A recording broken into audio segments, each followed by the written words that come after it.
رهبندی آسان از همه، ره باز کردن مشکل است. هر کار را به پیشکار آغاز کردن مشکل است. تا بر بدخشان میرسید بر لب همه جان میرسید، یک جان بسد جسم دیگر دمساز کردن مشکل است.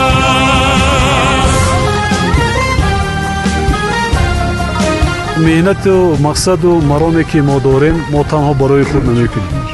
این راهی حیات است، این راهی آینده آبادی و که انکشاف و ترقیات دولت تاجیکان است. راه شد آبادی می شود، زندگی می شود.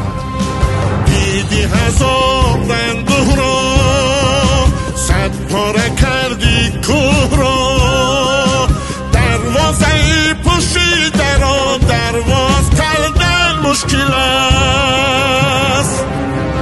شورت گشای تاجیکان مشهور گشتی در جهان، بر آسمان آرزو پرواز کردن مشکل است. بودن در هر جا پریش، سرجم کردی خلقی خویش، رهبندی آسان از همه، ره باز کردن مشکل است.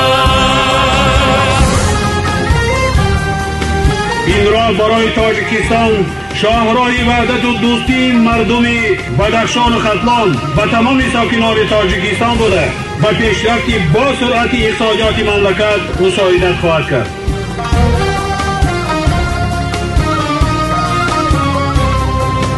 رهبندی آسان از همه، ره باز کردن مشکل است. هر کار را به پیشکار آغاز کردن مشکل است. حقنامه های اولین آوازه می پنداشتن، آوازه های خلق را آواز کردن مشکل است. نقش نماند از سنگ‌پر آسان گذر شد کوه‌گر، رسول شد صد خون جگر، رهساز کردن مشکل است.